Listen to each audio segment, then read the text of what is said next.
In this podcast episode, host Patrick Bet-David engages in a wide-ranging dialogue on the current state of Iran amidst massive domestic unrest and international tensions. The conversation delves into the roots of the Islamic Republic's longevity, the revolution's historical context, contrasting ideological paths for Iran's future, and the potential U.S. role in shaping that future. Guests Amir Fakhravar, an Iranian dissident and former political prisoner, and Dr. Allahyar Kangarlu, a nuclear physicist and Columbia University professor, provide informed and often divergent analysis on the nature of the Iranian regime, the prospects of revolution, and the controversial figure of Reza Pahlavi as a potential successor or transitional leader. The podcast opens amid escalating protests and widespread anger in Iran following the death of Mahsa Amini and the brutal crackdown by the Islamic Revolutionary Guard Corps, IRGC. The regime's use of lethal force has reportedly resulted in tens of thousands of deaths, with human rights organizations citing figures between 43,000 and 70,000. Despite attempts to black out the internet, videos and reports continue to be disseminated. The government's religious institutions, including mosques and seminaries, have been targeted by protesters who burned over 700 mosques and 100,000 Qurans, signaling deep rejection of the Islamic Republic's ideological foundation.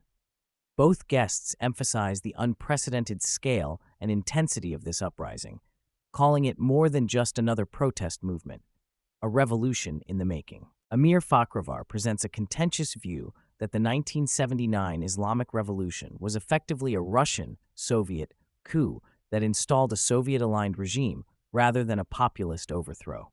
He cites archival evidence of Iranian clerics trained at Patrice Lumumba University in Moscow, argued to be agents of Soviet influence, with the Islamic Republic's founding leadership deeply linked to KGB operations. Fakhravar traces the Soviet Union's strategic objective to replace the pro-U.S. Shah with a regime controllable from Moscow, a narrative that challenges the traditional understanding of 1979 as a popular revolution.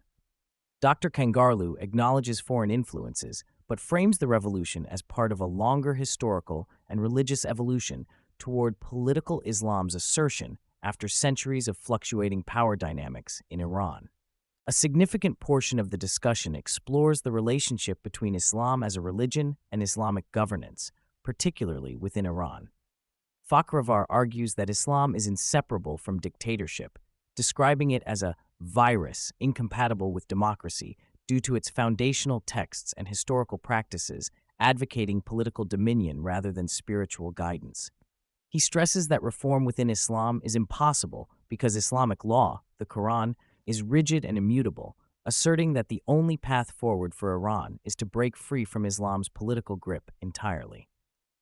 Conversely, Dr. Kangarlu adopts a more evolutionary view, comparing Islam's current political entanglement to the Catholic Church's historical dominance in medieval Europe before the Reformation and Enlightenment. He suggests that Iran is undergoing two simultaneous revolutions, a political democratization and a religious reformation of Islam, similar to the Protestant shift in Europe centuries prior. In his perspective, the Iranian Revolution of 1979 marks the birth pangs of this religious maturation, which will eventually lead to a decoupling of religion and state, establishing a secular democracy respectful of personal faith. Kangarlu stresses that this process is naturally slower and more complex, given Islam's shorter historical timeline versus Christianity. The 47-year endurance of the Islamic Republic, despite multiple uprisings, is attributed to several intertwined factors. Fakhravar points to religious dictatorship's inherent difficulty to dislodge, stressing the regime's violent suppression tactics and ideological control. He also references extensive foreign backing, especially from Russia and China, and the regime's deep infiltration into Iranian society. Dr. Kangarlu counters with a holistic geopolitical and historical analysis, emphasizing that the regime's survival also owes to the disruption caused by external events such as the U.S. invasions of Afghanistan and Iraq, which removed the Islamic Republic's regional enemies and inadvertently fortified its position. Furthermore, he highlights the role of modern authoritarian tools like advanced surveillance technology supplied by China and Russia, aiding the regime's brutal crackdown. Dr. Kangarlu explains that Iran uniquely faces two revolutions at once: the secular political revolution aimed at establishing democracy, and the religious revolution seeking to reform Islam itself. Unlike European experiences, where institutional reform and political revolution often occurred decades apart, Iran attempts both simultaneously, which adds enormous complexity and risks. This duality accounts for ongoing factional struggles within opposition groups and highlights the challenge of creating a unified post-regime vision. The discussion turns to the role of the United States and whether it should or will intervene militarily in Iran. Amir Fakhravar strongly supports U.S. attacks aimed at dismantling regime infrastructure, the IRGC, and the supreme leader's power. He argues that targeted strikes akin to the elimination of Qasem Soleimani are necessary to end the bloodshed and enable revolutionary change. Fakhravar dismisses boots-on-the-ground scenarios but advocates for decisive military pressure to expedite regime collapse. Dr. Kangarlu views U.S. intervention as inevitable given President Trump's red lines and declining tolerance for Iran's human rights abuses and destabilizing regional role. He highlights Trump's unique strategic tool, severe economic sanctions, leveraging America's massive consumer market to isolate Iran, and predicts a combined diplomatic, economic, and military strategy aimed at regime change. Both guests recount Trump's recent comments about deploying naval forces near Iran and halting mass executions, implying growing readiness to escalate. Some discussion acknowledges that China and Russia provide essential support to Iran, but neither appears willing or able to fully prop up the regime unilaterally against combined U.S. pressure. The episode also references President Trump's worldview of combating a coalition of adversarial regimes, Iran, Cuba, Venezuela, cooperating economically and ideologically with China and Russia. Reza Pahlavi, the exiled son of the late Shah, figures prominently in debates about Iran's future leadership. Fakhravar and Kangarlu agree he is a polarizing figure with mixed support.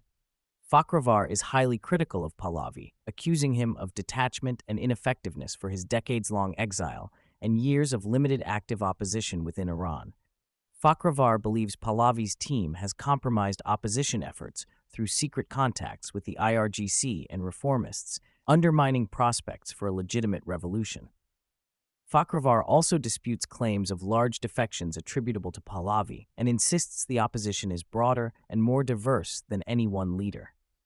Dr. Kangarlu, while acknowledging imperfections, offers a more sympathetic assessment, emphasizing Pahlavi's unique democratic credentials, his lack of personal ambition for power, and his appeal to nationalism beyond ideological divides.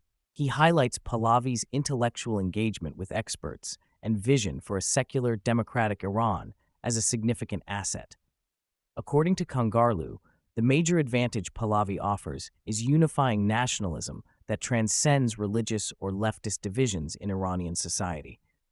They discuss the absence of a clear and organized alternative to Pahlavi within the opposition, recognizing the challenge of leadership in exile movements and the competing factions of monarchists, republicans, and reformists. Fakhravar stresses the need for a constitutional assembly representing various political ideologies to draft Iran's future governance blueprint, rather than reliance on a single figure. Kangarlu agrees constitutionalism and democratic institutions should shape Iran's future. Throughout the discussion, both guests reference historic revolutions and governance models. Montesquieu's classification of governments, republic, monarchy, despotism, is cited to analyze the Islamic Republic's despotic nature and question whether monarchy or republic can better guide Iran's future. Fakhravar argues for explicit rejection of religion-based governance and a constitutional republic. Kangarlu draws parallels to the European Enlightenment and America's founding, emphasizing the separation of church and state and the importance of constitutionally limited government. The podcast touches on how countries like Japan reconstructed themselves through imposed constitutional frameworks, General Douglas MacArthur's post-World War II reforms, contrasting these with the failures of externally imposed constitutions seen in Iraq and Afghanistan. They suggest that America's role should focus on supporting an inclusive, locally driven constitutional drafting process for Iran involving diverse opposition groups. Both guests advocate for international recognition of Iran's complex opposition landscape and urge coordinated actions from the U.S. and allies to assist the Iranian people independently of regime interests. There is an emphasis on the importance of respecting Iran's sovereignty while decisively undermining the current regime's ability to suppress dissent. Fakhravar advocates for direct U.S. military strikes targeting the regime's command centers and missile facilities, assisted by intelligence cooperation with Israel. Kangarlu underscores economic sanctions, diplomatic isolation, and strategic disruption of hostile alliances as vital to enabling the opposition's success. The role of the Iranian diaspora and opposition movements abroad, including organized groups like the National Iranian Congress, is discussed as an essential link for advocacy and strategy in the international arena. The overarching theme throughout the episode reflects the tension between nostalgia for the Pahlavi monarchy's developmental legacy and the desire for a fresh start free from past authoritarianism. Fakhravar rejects the monarchy's absolute model and insists on a clear break from Islam's political rule, calling it inherently incompatible with democracy and advocating for a secular constitutional republic. Kangarlu supports an inclusive approach that could incorporate constitutional monarchy as a transitional framework, drawing on Pahlavi's demonstrated leadership abilities and the symbolic unity he brings to Iranian nationalism. He stresses the importance of constitutional limits, democratic checks, and separation of powers, whether under republic or monarchy. Both guests agree on the necessity of drafting a modern constitution that protects rights, separates religion and state, and establishes rule of law as foundational for Iran's reconstruction, moving beyond personal rule or absolutism. The episode reflects on the human and philosophical underpinning of revolutions, noting the eternal existential questions driving human societies toward systems of belief and governance. It discusses the tension between intellectual ideals and practical revolutionary leadership, acknowledging that revolutions are often driven by nationalism or religious fervor rather than rationalism alone. The guests show mutual respect despite ideological differences, displaying a passion for Iran's future and concern for the wounded and sacrificed Iranian people. The emotional costs of revolution and opposition are highlighted alongside the political realities. They emphasize the importance of strategic communication, responsible leadership, and unity within the opposition to realize meaningful change.